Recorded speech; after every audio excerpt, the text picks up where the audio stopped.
Okay. So officially ತುಮಕೂರಲ್ಲಂತೂ ಮಳೆಗಾಲ start ಆಯ್ತು. ಬಜ್ಜಿ ತಿನ್ನೋ ಮನ್ಸು ಎಲ್ಲಾರ್ಗೂ ಇರುತ್ತೆ. ಬಟ್ ಅದನ್ನ ಕರಗ್ಸಕ್ಕಂತ ಜಿಮ್ಮಿಗೋಗಿ ಜಿಮ್ಮಲ್ಲೂ ಕರಗ್ಸಕ್ ಆಗ್ದಲೆ ವಾಪಸ್ ಬರೋ ಸಿಟ್ಟು ನಂಗಂತೂ ಇವತ್ತಿತ್ತು. ಮನೆಗಂತ ಅಚ್ಚುಕಟ್ಟಾಗಿ ಚೆನ್ನಾಗಿರೋ ಫ್ರೂಟ್ಸ್ ಎತ್ಕೊಂಡು ಹೋಗೋಣ ಅಂತ ನಾನು ಹೋಗಿರೋನು ರಿಟರ್ನ್ ಹೋಗ್ತಾ ನಂಗೆ ಸಡನ್ ಆಗಿ ಒಂದು ದೊಡ್ಡದಾಗಿ ಸೌಂಡ್ ಕೇಳಿಸ್ತು.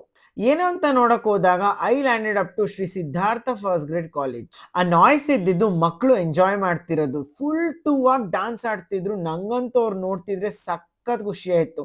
ಜಿಮ್ ಡ್ರೆಸ್ ಅಲ್ಲೇ ಹಿಂದೆ ಮುಂದೆ ನೋಡ್ದಲೆ ನಾನು ಅಲ್ಲಿಗೆ ಹೋಗ್ಬಿಟ್ಟೆ. ಮಳೆಗಾಲದಲ್ಲಿ ಇಷ್ಟು ನೀಟ್ ಅಂಡ್ ಕ್ಲೀನ್ ಆಗಿ ಅಚ್ಚುಕಟ್ಟಾಗಿ ಒಂದು ಫೆಸ್ಟ್ ನಡೀತಿದೆ ಅಂದ್ರೆ it was quite surprising to me.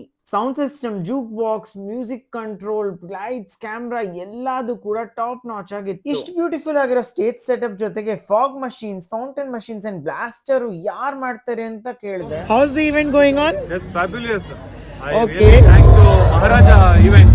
Okay, super, super. Thank you. That's when I got to know about the Maharaja events. ಯಾವ್ದೇ events ಇದ್ರೂ ಸಕ್ಸಸ್ಫುಲಿ ಮಾಡಿಸ್ಕೊಡ್ತಾರೆ ಅಂತ ಹೇಳಿದ್ರು. ಇದಷ್ಟೇ ಅಲ್ಲ ಗುರು, ಸೆಲೆಬ್ರಿಟಿ ಗೆಸ್ಟ್ ನು ಕರ್ಸಿದ್ರಂತೆ. ಸೊ ಅವ್ರನ್ನು ಕೂಡ ಮೀಟ್ ಮಾಡಿ ಸೂಪರ್ ಆಗಿ ನಾನು ಎಂಜಾಯ್ ಮಾಡಿದೆ. All in all Maharaja events ಅವರಂತೂ ಸಖತ್ತಾಗಿ ಅರೇಂಜ್ಮೆಂಟ್ಸ್ ಮಾಡಿದ್ರು. ತುಂಬಾ ಸಖತ್ತಾಗಿ ಡ್ಯಾನ್ಸ್ ಆಡಿ ಎಂಜಾಯ್ ಮಾಡಿ ನಾನ್ ವಾಪಸ್ಸು ನನ್ನ ಆಕ್ಟಿವಿಟಿ ರಿಂಗ್ ಕಂಪ್ಲೀಟ್ ಆಯ್ತು ಅಂತ ಖುಷಿಯಾಗಿ ಬಂದು ಮಲ್ಕೊಂಡೆ. That's it for the vlog. Thank you so much. Radhe Radhe.